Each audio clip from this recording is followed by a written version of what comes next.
মুজিবনগর উপজেলায় গ্রীষ্মকালীন পেঁয়াজ চাষে দিন দিন কৃষকদের আগ্রহ বাড়ছে। আধুনিক কৃষি প্রযুক্তি ও কৃষি বিভাগের পরামর্শে চলতি মৌসুমে অনেক কৃষক গ্রীষ্মকালীন পেঁয়াজ চাষ করে ভালো ফলনের আশা করছেন। দাম ঠিক থাকলে কৃষকরা লাভবান হবেন বলে আশা ব্যক্ত করেছেন কৃষি বিভাগ। কৃষকদের সঙ্গে কথা বলে জানা গেছে, মুজিবনগর এলাকায় সাধারণত ইন্ডিয়ান জাতের সুখসাগর পেঁয়াজের চাষ বেশি হয়ে থাকে। পেঁয়াজটা যে সময় হয় ওই সময় পেঁয়াজটার দামও বেশি হয় আর পেঁয়াজটা ফলনও করা যায়, ওই সময় রোগ বাগও কম হয়। নতুন করে চাষ করতে গ্রীষ্মকালীন পেঁয়াজ আশা করছে বাম্পার ফলন দিতে পারবে 6 থেকে 7 মণ। আসসালামাইকুম। আমাদের এই মাঠ যা দেখছেন আপনারা, এই মাঠের চারিপাশ আমরা সুখসাগর পেঁয়াজ চাষ করে থাকি, কিন্তু এই বছর কৃষি অফিস থেকে আমাদের কিছু গ্রীষ্মকালীন পেঁয়াজের বীজ দিচ্ছে, সেগুলো আমরা মাঠে বপন করছি এবং মাঠে ফসলগুলো খুব সুন্দর হয়েছে, যেগুলো আপনারা দেখতে পাচ্ছেন। পেঁয়াজটা আশা করি 33 শতক জমিতে 100 শতকে 100 মণের উপরে যাবে এবং ফলনও ভালো হবে। আর দাম যেহেতু আগে উঠবে, সেক্ষেত্রে দামটা আশা করছি আমরা ভালো পাবো এবং ভালো পালে আমরা কৃষকরা উপকৃত হবে এবং লাভবান হবে। তবে চলতি বছর সুখসাগরের পাশাপাশি প্রথমবারের মতো গ্রীষ্মকালীন পেঁয়াজ চাষে ঝুঁকেছেন অনেক কৃষক। কৃষকদের ভাষ্য, উন্নত জাতের বীজ, সঠিক সেচ ব্যবস্থা এবং রোগবালাই দমনে সচেতনতার কারণে এখন গ্রীষ্মকালীন পেঁয়াজ চাষ তুলনামূলকভাবে লাভজনক হয়ে ওঠে। এই পেঁয়াজ আমাদের এত সুন্দর হয়েছে, আমরা সুখসাগর বাদ দিয়ে নাসিকের চাষ এখন আরো জোরালোভাবে করবো।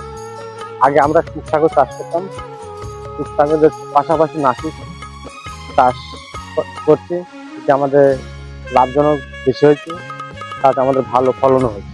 কম জমিতে বেশি ফলন পাওয়ায় এই চাষে আগ্রহ বাড়ছে।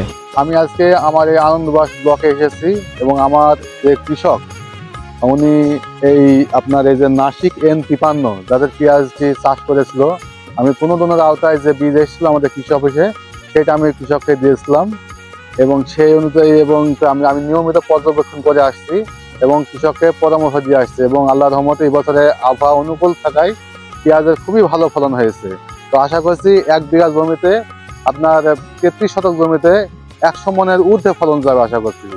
দাম মোটামুটিও ভালো আছে এবছরে, তো আশা করছি কৃষক খুব লাভবান। কৃষি কর্মকর্তা আব্দুল মমিন জানান, এবছর আমরা প্রায় মুজিবনগরে 400 হেক্টর গ্রীষ্মকালীন পেঁয়াজ আবাদ করেছি প্রণোদনা আওতায়। প্রণোদনা হিসাবে আমরা কৃষককে নাসিক N53 জাতের পেঁয়াজ দিয়েছি। আমরা মাঠ পর্যবেক্ষণ করছি, যেটা দেখছি যে এবছর আমরা যে পেঁয়াজের জাতটা এদের দেওয়া হয়েছে খুবই ভালো ফলন হবে বলে আশা করছি। আমরা আশা করছি যে প্রতিবার বিঘাতে প্রায় 25 থেকে 30 লাখ টাকা পর্যন্ত হেক্টরে ফলন হবে বলে আশা করছি। পেঁয়াজের দাম যদি ঠিক থাকে তাহলে কৃষকরা এই জন্য লাভবান হবে বলে আমাদের পেঁয়াজের আসলে মুজিবনগর উপজেলা পেঁয়াজ চাষের জন্য আগাগোড়াই প্রসিদ্ধ। এই অঞ্চলে আগে থেকেই সুখসাগর নামে একটা পেঁয়াজ আছে, যেটা আবাদ হয়ে থাকে আমাদের মুজিবনগর উপজেলায়। এবছরও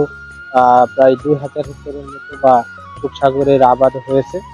তার পাশাপাশি আমরা চেষ্টা করছি যে আগাম জাত হিসাবে গ্রীষ্মকালীন পেঁয়াজের আবাদ করার এবং আমরা এটা আশা ব্যক্ত করছি প্রতি বছরই গ্রীষ্মকালীন পেঁয়াজের আবাদ মুজিবনগর উপজেলায় বৃদ্ধি পাচ্ছে এবং সরকারের সহায়তায় প্রণোদনার আওতায় এটা দিন দিন বৃদ্ধি পাচ্ছে।